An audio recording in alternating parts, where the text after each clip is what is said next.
that God will be more committed to your personal prayer than any prayer anybody prays for you. Nobody can pray correctly for you now.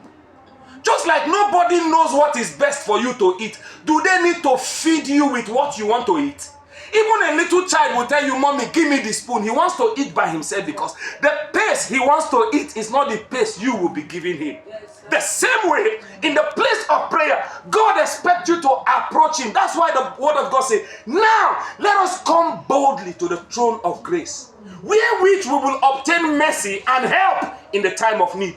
God expects you to approach him by yourself.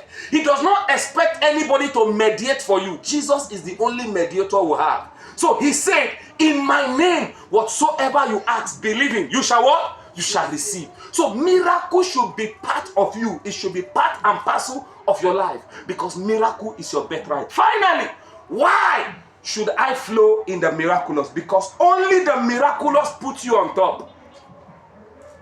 The only thing that can make you go ahead of others is the miraculous. If I put down my business to sell shoes, and an Aboki put down his business to sell shoe, and a Hindu put down his business to sell shoe in the same line, listen to me.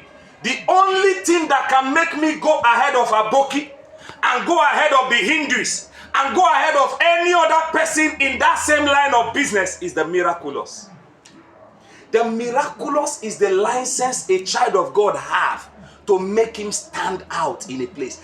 Did you read your Holy Bible to the point where they say the children of Israelites in Egypt stood out? Do you know why women pray that they want to deliver like the Hebrew women? Do you know why? In Egypt, Israelites were slaves. Are you following me? Then the Egyptians realized that the story of the Hebrew women were totally different from them. Anytime a Hebrew woman is pregnant and she wants to deliver, all she does is just go into the room. And the next thing you are hearing, she's bringing out her baby in her hand. She's not screaming. She's not shouting. No stress. No nothing. She just brings out the baby. And then an Egyptian will want to deliver. She'll be shouting in pain. Sometimes they die in childbearing. So the word of God says, while the children of Israelites were in Goshen, the land was fertile. They were prospering in the same land. So much so that the king of Egypt became threatened by the result he saw in the land of Goshen. Goshen was part of Egypt. As a matter of fact, it was a smaller fraction of Egypt that the former king who knew Joseph gave them to stay. Are you following me?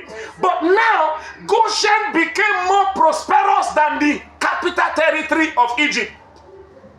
So they said, let us put these people into hard labor, because now they are becoming more in number, more in wealth, more in everything. Very soon they will take over our country. That was how they brought Israelites and brought them to begin to build blocks and build this and put them into hard, strenuous labor until Israelites cried unto God. What am I saying? The difference was clear, that a Hebrew person is more prosperous than an ordinary Egyptian. So you, by birthright, you are the Hebrew of God.